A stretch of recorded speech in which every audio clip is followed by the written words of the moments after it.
It's going to replicate itself, and then it's going to make its way out. Hi everybody, I'm Dr. Duck Vong. I'm a world-famous bariatric surgeon. I'm the author of 13 books. I have helped train other surgeons in weight loss surgery. Why is a weight loss surgeon talking about coronavirus? It's because my patients are at risk, increased risk from this coronavirus. So I did this initially to help them, but now I understand that everybody's at risk for this, okay? So just to show you my credentials, here is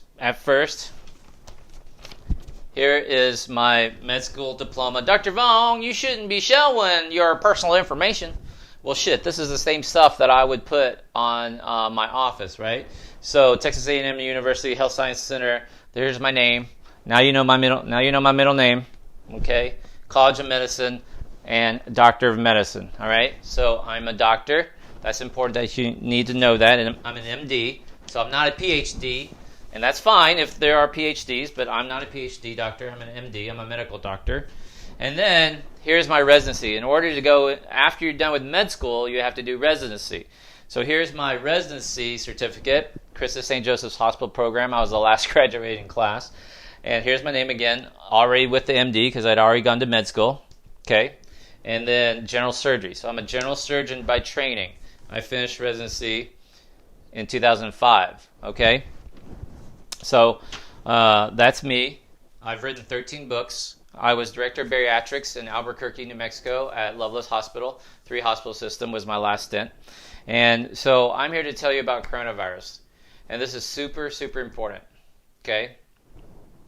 I want to explain the disease process first, how it actually kills you. And then I'm going to demonstrate it in a way that you won't be able to forget it and that you will want to share with your friends and loved ones. And then I want to give you the statistics to explain why this is super important, okay? So do me a favor right now. Please hit share on this video. This is a super important video. We need to have lots of people watching this and spread this information, okay? All right. So first of all, let's get our definitions correct, okay? The actual virus that we're talking about is SARS-CoV-2. SARS, because this is a SARS virus that we saw earlier. We've had 3. This is the second form of this. SARS, CoV for coronavirus 2. It's the second one. All right. And the disease that it causes is COVID-19, COVID-19, coronavirus disease 19. Coronavirus itself is a group of type of viruses. It's a family of viruses that have been with us for a long time. Now, we are calling this the novel. Novel means new, not novel like you read. A novel coronavirus means it's a new coronavirus, right? SARS-CoV-2. And because it's new, there is no immunity to this, which means what? Everybody who comes in contact with this virus will catch it. Will have some sort of symptoms. It can be mild. We're considering there might be some asymptomatic carriers, right? That's a whole different conversation. 80% are going to have mild case of coronavirus. And remember the definition. By mild, we mean you don't need to be hospitalized. So this is not the regular flu. So anybody who says, hey, this is just like the regular flu. No, it's not. This is, you don't need to be hospitalized. That's 80% of people, okay? 20% of people will need to be hospitalized. Of those, probably about half are going to need to be in the ICU, and of those, about half will need to be on respirators. If you have a huge number, you do the math, we don't have enough respirators. Now, why am I talking about respirators? Because that actually has to do with how coronavirus kills. Let's get into this. So, coronavirus is a respiratory, breathing lung issue, okay? It's a respiratory illness. That's important because if anybody who has respiratory issues already, you're at high risk. If you had a lung resection, if you've had COPD, if you're on oxygen, if you have sleep apnea, if you have poorly controlled asthma, you're at risk, guys. So that's a lot of people. Real quick, there's a direct correlation with coronavirus and bad outcomes If you have high blood pressure, that's that's a bunch of Americans right there. High blood pressure and I'm going to explain why that's important, okay, here in a second. High blood pressure, it's related. I promise it's related. Morbid obesity, that's most of my following. Now, if you've lost the weight, then you're at normal risk. But if you are BMI over 40, you're at a high risk, okay? Older age, but remember that numbers coming down. It's not 80-year-olds. We are warning 60-year-olds about this, and now we're having people in their 40s being hospitalized and people in their 30s dying from this, okay? So this is really, really serious. Okay, so what does this mean? This is a respiratory virus. So remember, this virus is airborne, okay? Listen, it's airborne. And it's also contact. That's how it's transmitted. So if you're around somebody who has the coronavirus and they sneeze and you're within 6 feet and you take a deep breath, you have a very good chance of catching it. Okay? Dr. Vong, I'm an introvert. I'm not around people. If you kiss them, if you hug them, if they breathe on you, if they snore on you, if you understand, it's in the air, right? It's droplets. We think it's droplets.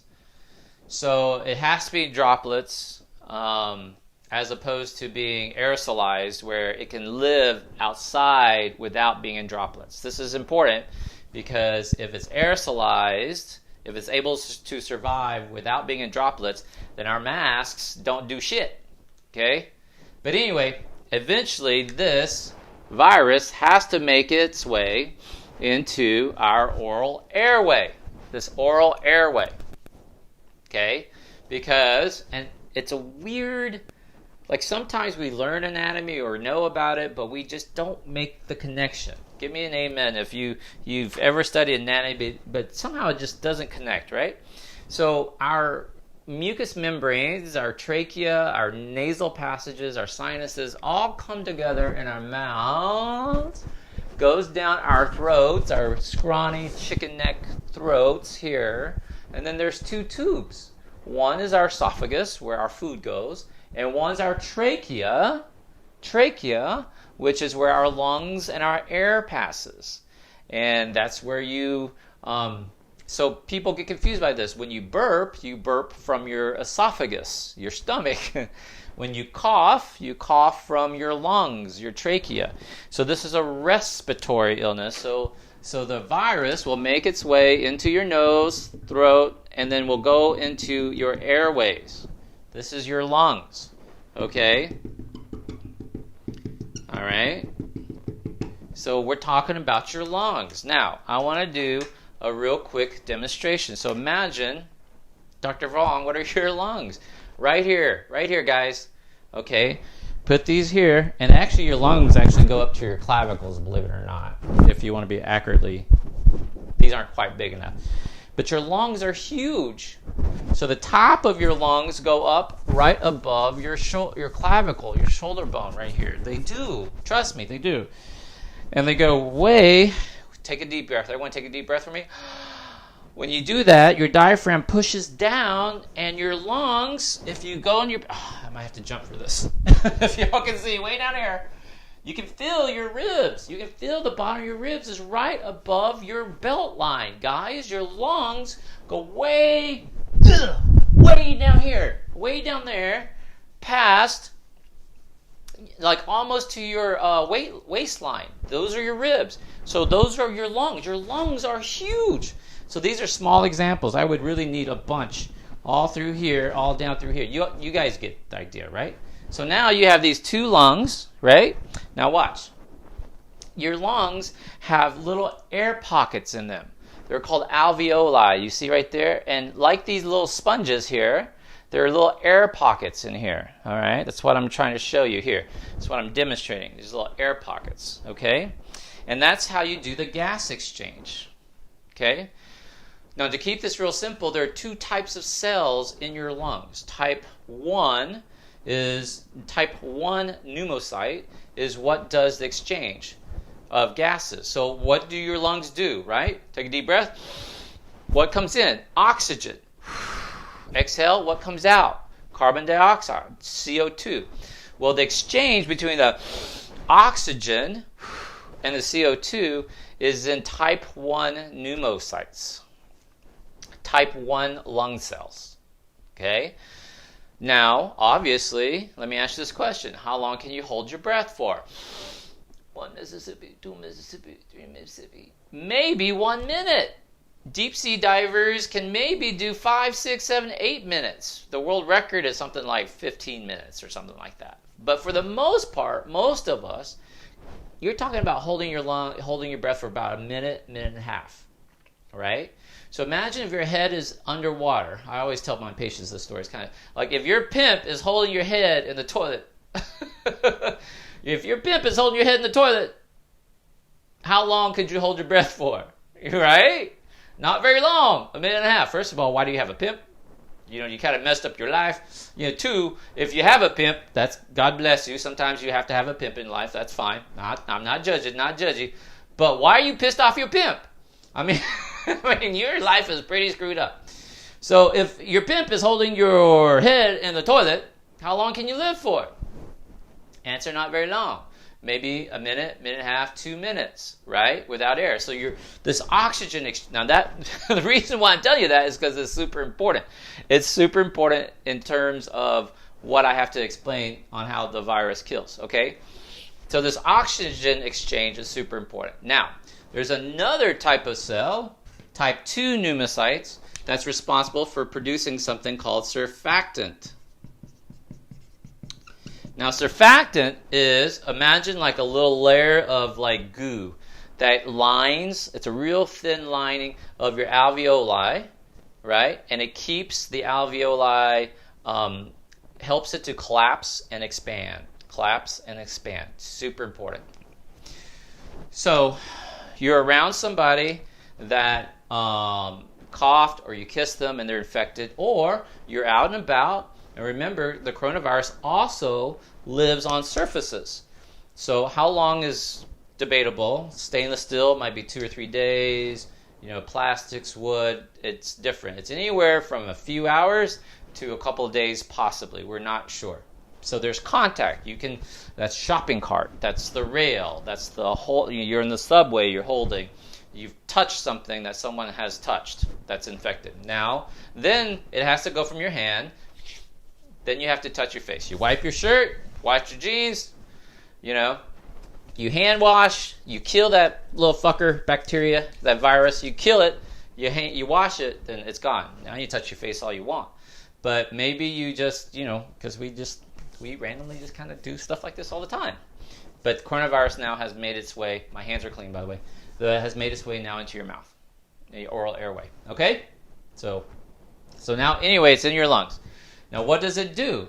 It targets your type 2 pneumocytes. And your type 2 pneumocytes has this receptor called the angiotensin converting enzyme.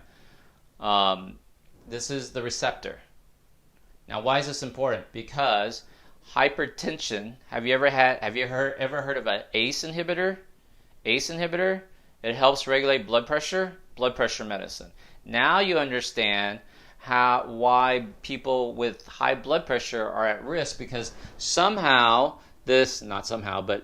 coronavirus targets this ACE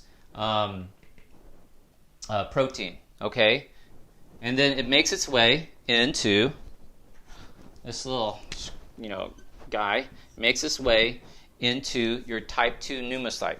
Now, I don't want to get too technical on this, but basically, it's going to make a bunch. Get too technical on this, but basically, it's going to make a bunch, all right? A bunch of little progeny. It's going to replicate itself, and then what happens? This cell will then die. Now, this is one little tiny cell of millions of cells, right? So it's this one little cell dies. But then what happens? Because the cell dies, there causes a huge inflammatory response. So your body then does a lot of stuff. It sends out a lot of interleukin 1, interleukin 6, tumor necrosis factor, alpha. So your body starts to mount an immune response. And it actually, your immune response, when it starts to rapidly get out of control, is actually how you die. It's your own body trying to save you, ends up really just killing you. Okay? So this dies. So the cell dies, and then when the cell dies, there's a huge immune response, and then the alveoli in here. So here we have an alveoli. That's these little air pockets you see in your lungs, okay? These microscopic air pockets here. All right? Your alveoli then brings in fluid. Okay? Then fluid goes into your alveoli. Fluid goes into your alveoli and it starts filling up with fluid. And what is that called when your alveoli fills up with fluid? Anyone know? And that fluid is like pus and debris and these response immune modulators. What's that called? Anyone know? So that is pneumonia. It's called pneumonia. And usually this is going to start lower areas of pneumonia. Why? Well, it's gravity dependent. It's going to make its way down low because it's gravity dependent. You're going to see this sort of stuff usually down low. Okay? It's a consolidation is what we call it. This is where it gets serious, guys. So please do me a favor. Please hit share. This is going to be super important. I'm going to do this demonstration real quick. All right? How this really kills you. Okay, now watch me now.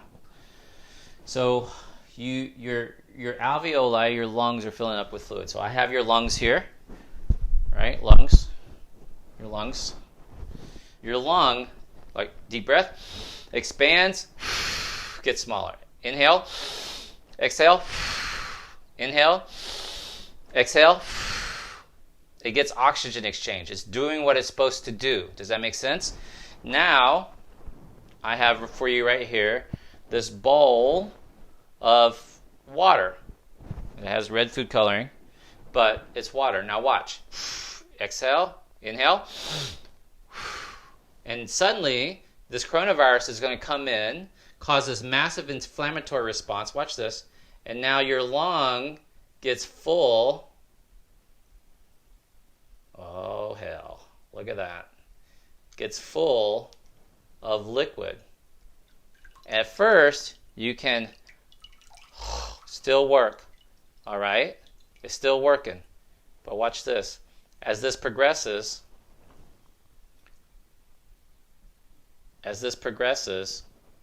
I'll leave that in there. And as more and more fluid comes into your lungs, I'm about to make a huge mess. As more and more fluid comes into your lung and you try to take a deep breath, look, it stiffens. When you have fluid into your lungs, does this make sense? It stiffens. It can't move. It can't move. All right? It can't get rid of the fluid. Now, remember what I showed you here, okay? The actual coronavirus is actually killing your pneumocytes. So your little alveoli ends up looking like, check this out, looks like this.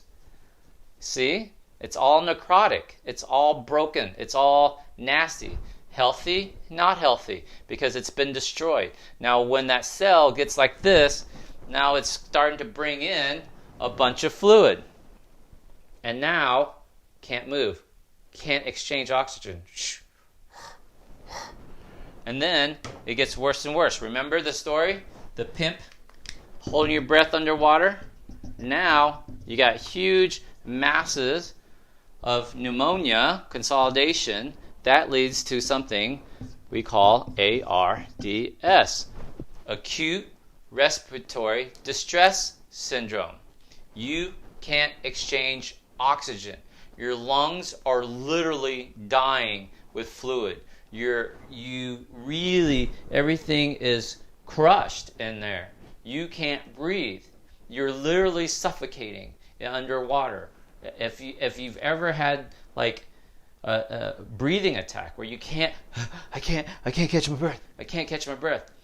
That's what happens with this coronavirus. That's how it kills you. A lot of people sit there and wonder, Dr. Vong, all right, so this is 80% of people, right? 80% are going to have like flu-like symptoms, bad flu.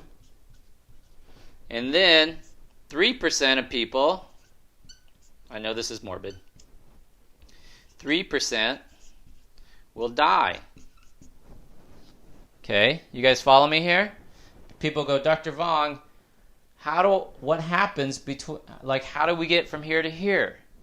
All right, well, the bridge to get from here to die, there's a bridge, and that bridge is pneumonia,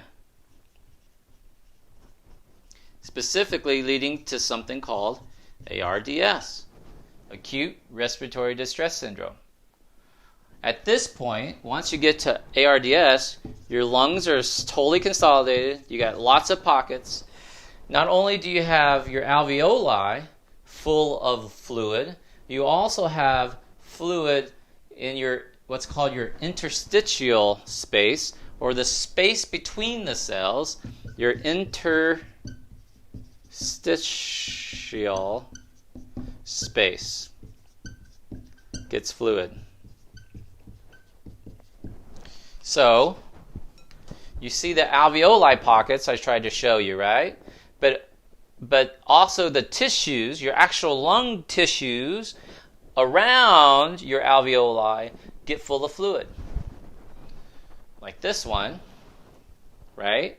And now, like, your lung can't move, and you can't exchange oxygen, and now you can't breathe. And now it's just like the pimp holding your head underwater. You can't breathe. So how do you treat ARDS? Dr. Vong, once you start having respiratory problems, like you can't breathe, you're gasping for air, the timeline is really fast, right? If you ever get to this point, and God bless you, I don't want you to ever get to this point, you or any of your loved ones, but too many of us are about to hear this phrase. Your doctor is going to come in and say something like this: we are really worried that your mom is going to tire out. If you hear that, the next thing that's going to come is, we need to put a breathing tube in your mom. We need to breathe for her. We need to put her on a ventilator. We need to put her on a respirator, because we are worried she's going to tire out. So you're gasping for air, and your muscles will tire out. Your lungs are filling up with fluid, this interstitial fluid as well as the alveolar fluid, creating this consolidation. I can't get enough oxygen. I can't get enough oxygen.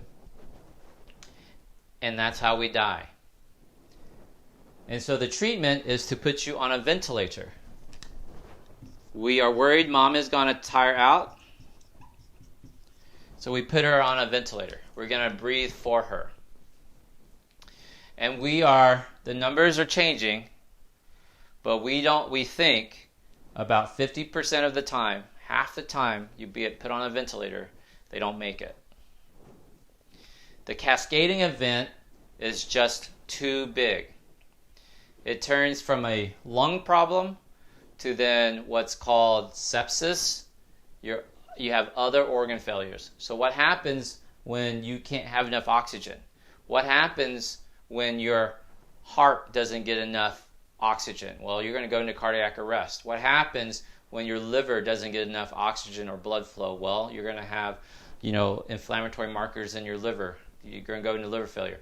More importantly, your kidneys. What happens if your kidneys don't get enough blood flow? You're going to go into kidney failure. And we just don't have that many dialysis machines. We don't have enough ventilators to handle this small amount of people who are going to need it. Trust me, okay? So let me tell you real quick about the numbers, because the numbers, how are we doing? Okay, the numbers are super important, right, guys? Today's March 23rd. March 23rd. We are way ahead of schedule. This is not good. This is not good. A week ago, I predicted by this date we would be probably around like 20,000 cases in America alone. We are over 32,000 cases now. We are 345,000 cases worldwide, 15,000 deaths, guys. And you have to think about this, because a month ago, none of y'all even heard of coronavirus. A month ago, Italy was walking around all happy and easygoing. Now they have 50,000 cases. They have 1,500 deaths. They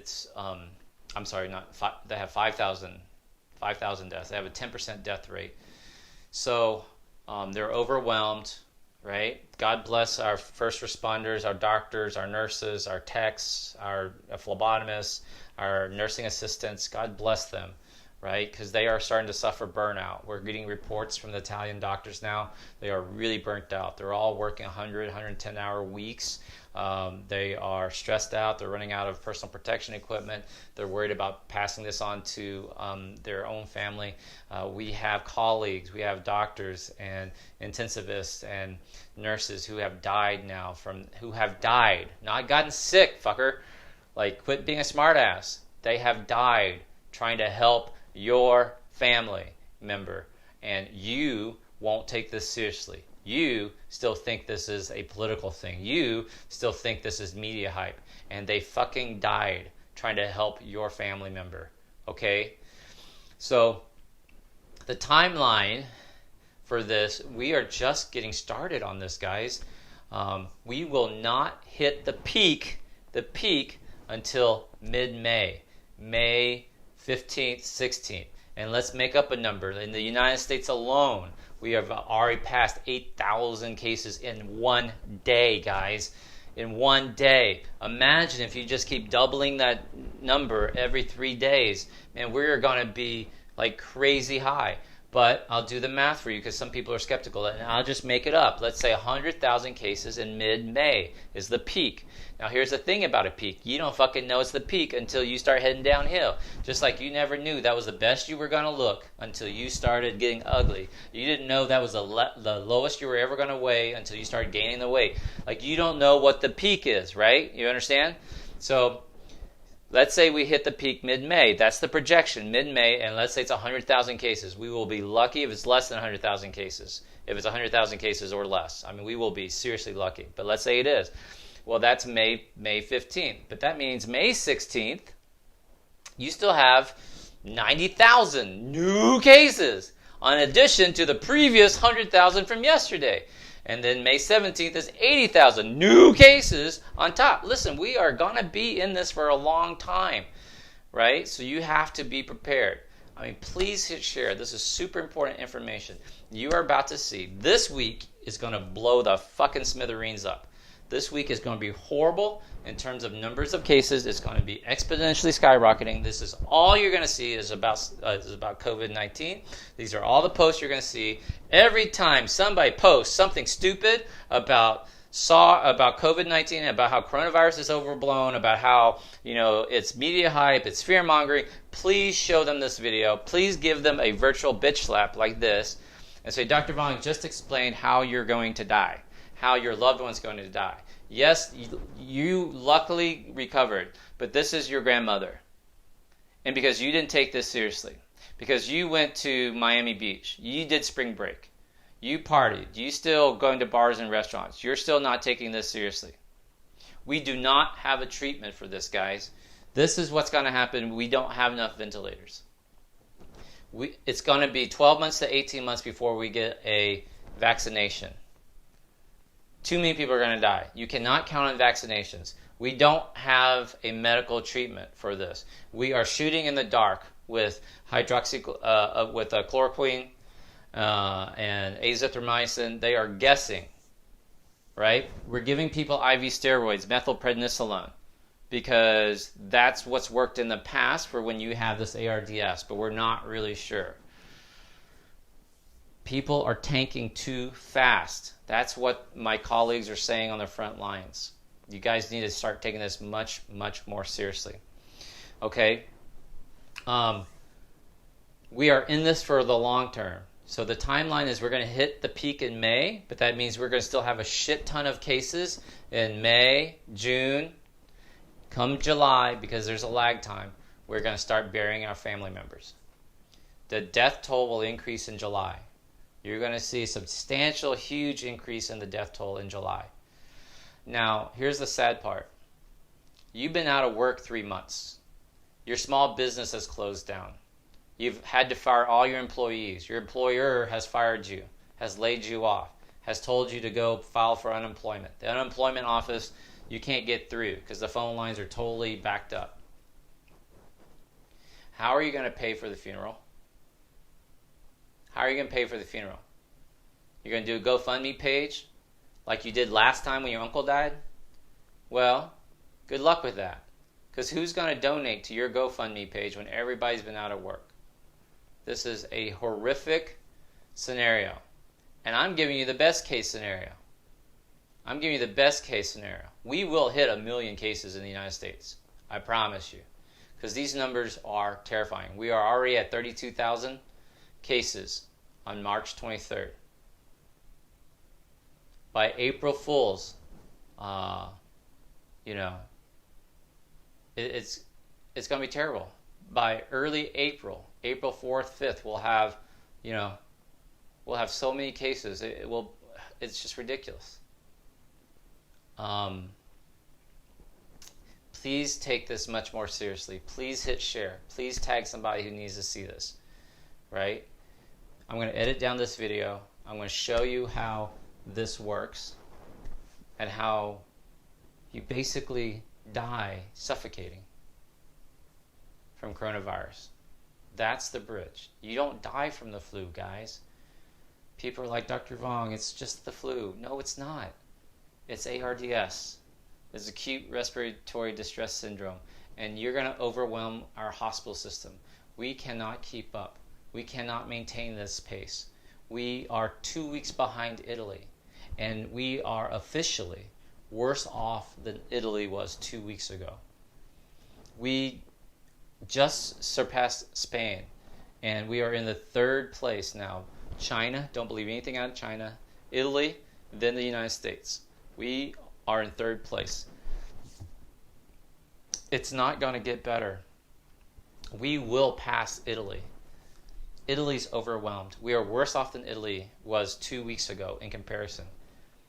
We will surpass Italy here very soon, probably this week. We will probably surpass Italy this week in terms of the number of cases, not the number of deaths, because their death rate is 10%. Our death rate, luckily, is about 1.3%. But 1.3% of a huge number is huge. 1 million cases, right? 10% death rate is 100,000. That's Italy. 1% death rate is 10,000. That's us. 2% death rate is 20,000 people. That's where we're headed. 20,000 people off of just 1 million cases. Now, what happens if it's 10 million, 100 million? Yes, that's how many people can catch this. I think Italy's population is only 60 million. But we have 350 million people in the United States alone. 7.7 billion people on this planet. And mark my words, I'm worried about India. No one's talking about India. India, a week ago, had 100 cases. Now India is 400 cases. And you have to think about the infrastructure of India. They have these huge slums where people live in shacks next to each other, piled in there. What's going to happen when coronavirus hits India hard? India's going to fly by all of us. Trust me. They're going to be overwhelmed. So, if this video has been helpful, please share. I'm Dr. Duck Vong.